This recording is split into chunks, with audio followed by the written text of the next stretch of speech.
Well, first of all, thank you both very much indeed for taking the time to join us today. We really appreciate it, so thank you. So we're talking about Me Too movement and the role of law enforcement. So there's a panel.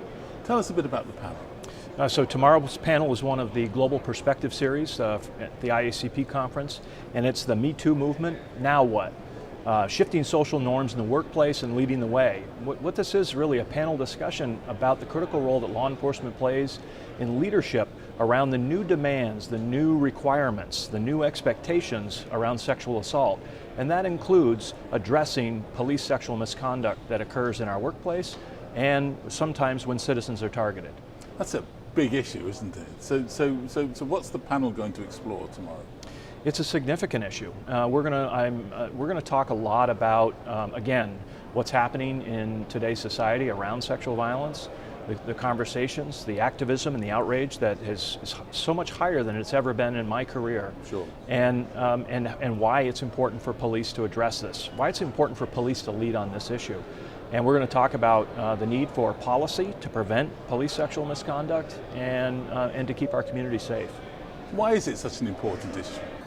Well, it's an issue that's been here for many years. I think the Me Too movement has given it voice and given it flight. And I think that our panel, with the majority of us having a background in sexual harassment or sexual assault, as an advocate, as attorneys, as law enforcement executives, I think we're going to shine some light on what our leaders need to do in order to make it safe in our organizations as well as across law enforcement. But we're also going to talk about some of the risk factors that leaders can see within their organizations in order to identify things that are happening that are allowing these things to continue within our workplace. So I think those things are going to be highlighted with our panel as well. So what are some of those risk factors? What should leaders be looking out for? Some of the things are, my colleague mentioned, the lack of strong policy. A lot of organizations have had policies for years. Again, this is not a new phenomenon. It's just given new life to accountability.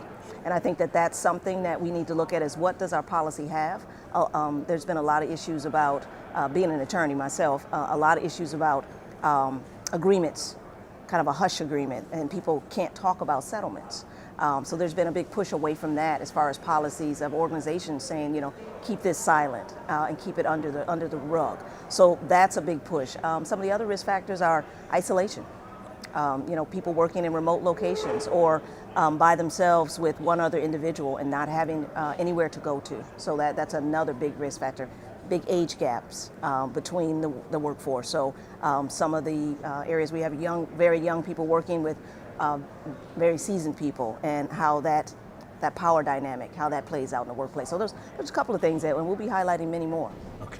And why is it important that the IACP takes a lead in this? Well, the IACP is a leader in police issues, and they've tackled the difficult conversations. This is a difficult conversation. This is what I call the need for a courageous conversation. We don't like to talk about this stuff. The reality is most of the women and men are part of our noble profession, do their job very well, and would never think of violating the code of ethics, but some do. And we really have to address the power and authority that the police have as the most significant power and authority in our society.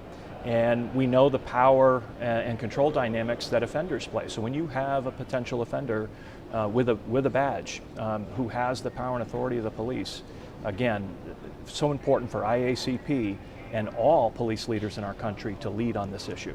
Well, thank you both very much indeed. It's a fascinating topic for the conversation tomorrow, so thank you very much. Thank you.